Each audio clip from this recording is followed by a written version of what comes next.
और जो सबसे खतरनाक एक और बड़ी अहम खबर है वो ये है कि भारत की तरफ से एक जानिब तो पूरी दुनिया की तवज्जो ईरान जंग पर है, लेकिन भारत ने ईरान जंग की आड़ में पाकिस्तान के खिलाफ एक बड़ी कार्रवाई और पाक भारत बॉर्डर का महाज अब गर्म होने जा रहा है। ये अमेरिकी सदर कहते हैं कि मैंने हर कीमत पर डील कर लेनी है।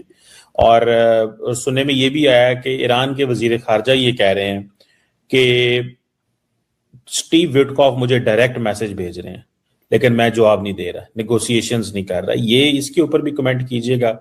और पाकिस्तान के वजीर खारजा जो है वो चाइना गए हुए थे और 4 फॉरेन मिनिस्टर्स पाकिस्तान आए हुए थे। जय हिंद दोस्तों, भारत माता की जय और जय श्री राम से शुरुआत करेंगे वीडियो को। इस वीडियो में हम देखने वाले हैं, जो कि आपको थंबनेल में दिख गया है दोस्तों, तो विपक्षी पार्टी लिब्रांडो और जो पाकिस्तानी यूट्यूबर है उसकी मजे लेने वाले हैं दोस्तों। तो हमारे साथ बने रहिए, चलिए देखते हैं।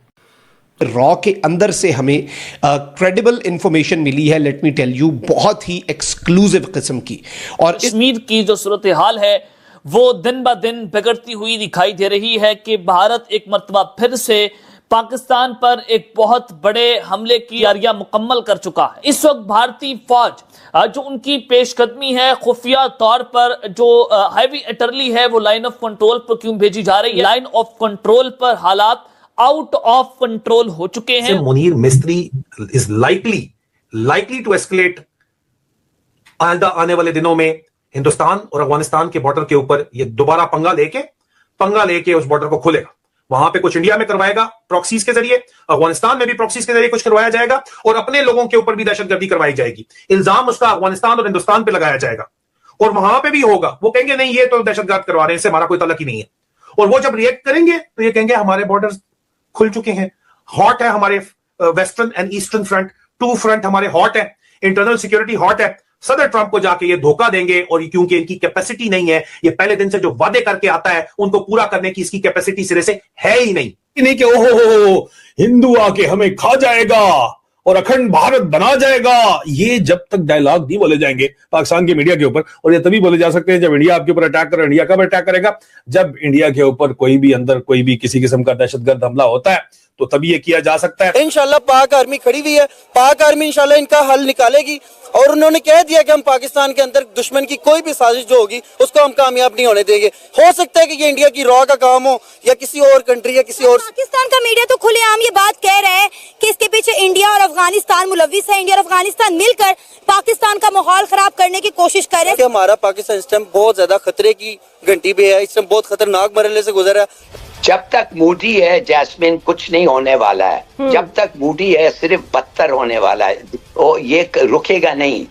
ये तो ही स्वॉन, ये जब बांग्लादेश गया था इसने तो खुद उधर माना है कि ये मुफ्ती बाहिनी जो बांग्लादेशी कह रहे थे हमारे लोग थे और उन्होंने पाकिस्तान फौज के खिलाफ लड़ा, ये मुफ्ती बाहिनी कोई नहीं था, ये थे आरएसएस के ट्रेंड कार्डर्स जो हिंदुस्तान और यूपी से भेजे गए थे। ये खुद एडमिट किया है जाके और कहने लगा है हमारा तो काम आधा काम हुआ है, अब पाकिस्तान को करना है। बार बार ये कह चुका है और ये करेगा। अब देखेंगे, ये जेनोफोबिक है ये आदमी, ये होमोफोबिक भी है मगर जेमोफोबिक भी है। ये पाकिस्तान का दुश्मन है। हमें कभी नहीं समझना चाहिए कि इस आदमी से एनी पीस को प्रोसेस शुरू होगा। हाँ, राहुल गांधी आए, बेशक राहुल गांधी आए और मुसलमानों के साथ जो इनकी रवायत है जो वो ठीक करे और कश्मीर के बारे में बातचीत के लिए एंगेज करने के लिए जी। मगर ये आदमी के साथ कौन समझता है कि पीस आ सकता है? मुझे ये बताइए कि हमारे जो मसाइल हैं बड़े बड़े वो क्या हैं? 2-3 बड़े मसाइल क्या हैं कि आज भी हम 78 साल के बाद जो है we are considered laggards in international community, कि हम हर मैदान में पीछे हैं। इसकी क्या वजह है कि हमसे बाद में आजाद होने वाले मुल्क जो हैं हमसे आगे निकल गए। हमारे साथ आजाद होने वाला मुल्क इंडिया जो है वो हमसे आगे निकल गया, बांग्लादेश हमसे आगे निकल गया बहुत सारे फील्ड्स में। तो हम क्यों इतने पीछे हैं मुख्तलिफ फील्ड्स में? क्या सवाल है? कौन सी चोर साहब, दुनिया में हर मुल्क किसी ना किसी फील्ड में आगे होता है, किसी फील्ड में पीछे। तो दोस्तों आगे वीडियो में बने रहिएगा, और वीडियो अच्छा लगे तो कमेंट जरूर कीजिएगा, ताकि हम इस प्रकार के वीडियो आपके लिए लाते रहें। चलिए अभी भी आगे हम बढ़ते हैं। होते हैं, ये कौन सी ऐसी बात है? आप देख लें, आपकी ज्योग्राफी पहले तो देखें ना, आपके ऊपर जंगें मुसल्लत कर दी जाती हैं, आपने रास्ते कौन से अडॉप्ट किए? आपका नेबरिंग कंट्री है भारत, वो आपकी एग्जिस्टेंस के ऊपर जो है वो हमेशा क्वेश्चन करता रहता है। उसने बांग्लादेश को तोड़ा क्या? नहीं तोड़ा उसने कश्मीर आपके साथ, उसकी आप देख लें क्या हिस्ट्री है। उसने न्यूक्लियर वेपन्स बना लिए, उसने इस खित्ते का माहौल खराब किया। तो पाकिस्तान भी अपनी एग्जिस्टेंस के लिए बहुत कुछ करता रहा है। जिसका आधा देश जो है वो तोड़ दिया जाए, जिसके एक हिस्से पे कब्जा किया जाए कश्मीर के ऊपर, क्या वो मुल्क अपनी सिक्योरिटी पे फोकस ना करे? तो जब हम सिक्योरिटी पे फोकस करते हैं तो फिर उसकी कॉस्ट होती है। और हमने क्योंकि न्यूक्लियर सिक्योरिटी पे चले गए, क्योंकि इंडिया के पास न्यूक्लियर था। तो आज और सब शुक्र करें खुदा का, आप ये जो आराम से टाई लगा के अपने घर में और पैंट कोट पहन के और पाकिस्तानी इंटरनेट एंजॉय कर रहे हैं, जिंदगी एंजॉय कर रहे हैं, that is because of the security of the country. चलो मिडल ईस्ट जिथे अरबां डॉलर दे टावर खलोते ने ते अंदर लुकी अवाम।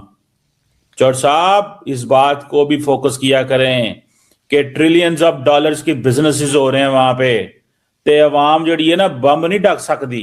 डेटरेंस कोई नहीं है, आपके पास इतनी डेटरेंस है कि कोई जरूरत नहीं करता आप पे हमला करने की।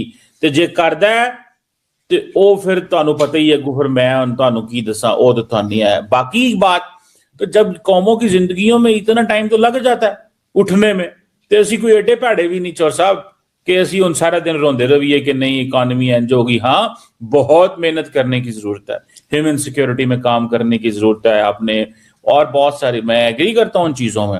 पर ये नहीं कि नाल दे मुल्क जड़ा ना उत्थे कोई दुध दियां नहरां ने, उन्हां दे भी कोई साडे वर्गे हालात ने, 5-10%, क्योंकि मुल्क बड़ा है तो वो डाटा उनके पास ज्यादा, स्टैटिस्टिक्स बड़े हैं, और तो कोई चीज नहीं है।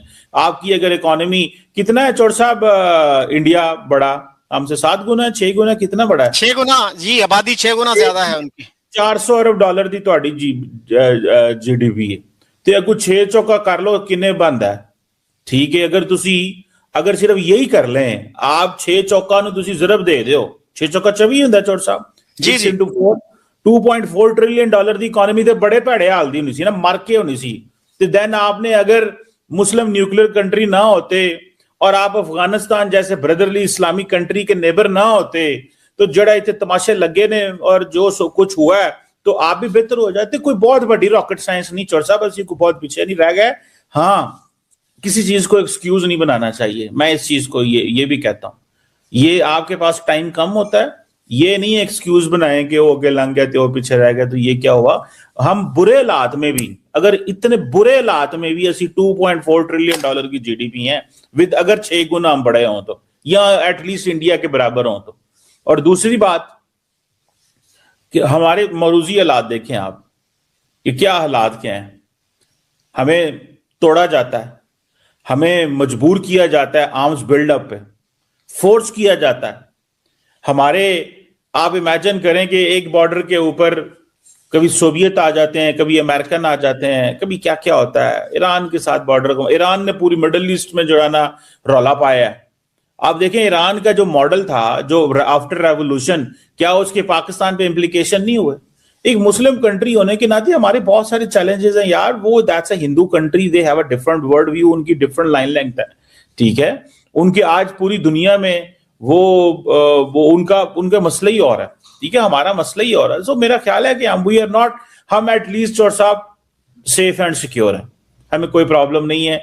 लेकिन सेफ्टी एंड सिक्योरिटी सिर्फ कन्वेंशनल मिलिट्री टर्म्स में नहीं होती, मैं जाती तौर पे कहता हूँ ह्यूमन सिक्योरिटी में होती है, इंसानों की भी होती है। ये जो भी मिडिल ईस्ट में जंग शुरू हुई है, ये जंग इस वक्त सिर्फ मिडिल ईस्ट में नहीं है, ये हर घर की जंग शुरू हुई। और तार साहब पहली दफा इस दफा ये हो रहा है कि इंडिया का नाम नहीं आ रहा दुनिया में किसी भी डेवलपमेंट में। वो अपने ही पता नहीं किधर होते हैं आजकल। पहले तो जयशंकर साहब हर जगह पे डिस्कस होते थे, प्राइम मिनिस्टर मोदी हर जगह डिस्कस होते थे, लेकिन इस दफा वो जो खामोशी है, क्योंकि मिडिल ईस्ट कॉन्फ्लिक्ट के अंदर भी इनका कोई रोल नहीं है, और ना वो पॉजिटिव ना नेगेटिव ना कुछ इस तरह, तो कैसे देखते हैं आप ये डेवलपमेंट्स, और खासतौर पे पाकिस्तान अफगानिस्तान की भी टॉक्स शुरू हो गई हैं, पाकिस्तान और चाइना के अंदर ही, चाइना उसको जो है वो मीडिएशन करवा रहा है, इसको आप कैसे देखते हैं? शीमा साहब, मैं बताता हूँ इस वक्त हालात क्या है, लेकिन भारत किस हद तक आगे जा चुका है आपने क्वेश्चन किया कि आजकल क्या कर रहे हैं, मैं बताता हूँ। एक तो ये मसरूफ है कि बॉलीवुड में फिल्में बना रहे हैं पाकिस्तान के खिलाफ, और इनकी कैबिनेट और इनके जो बड़े लीडरान हैं वो समझते हैं शायद वो हॉलीवुड की मूवी में ही काम कर रहे हैं। जिस तरह अगले दिन उनके फॉरेन मिनिस्टर ने पाकिस्तान को दलाल कहा है, ये डायलॉग उन्होंने कहीं बॉलीवुड की किसी मूवी से देखा है। जैसे वो समझते हैं मैं लियारी का एक रहने वाला हूं और मैं जो कह दूंगा वो इस जायज है, हालांकि ये नहीं उन्हें पता, he is a foreign minister, he is a statesman. लेकिन इस वक्त जो है ना वो होशो हवास इस वक्त ज्यादातर जो है ना जेलसी में, तकलीफ में। तो दोस्तों, आपको कैसा वीडियो लगा है? आशा करता हूँ आपको वीडियो अच्छा लगा है। तो कृपया करके इसी प्रकार के वीडियो पाने के लिए, गर्मा गर्म और हमारे साथ बने रहने के लिए, लिब्रांडो को अगर देखा जाए तो मीम करने के लिए, हमारे साथ बने रहने के लिए कृपया करके चैनल को सब्सक्राइब कीजिए, वीडियो को लाइक कीजिए और दोस्तों के साथ शेयर अवश्य कीजिए, ताकि आपके लिए हम अच्छा वीडियो लाते रहे दोस्तों। थैंक यू, धन्यवाद दोस्तों, बाय बाय।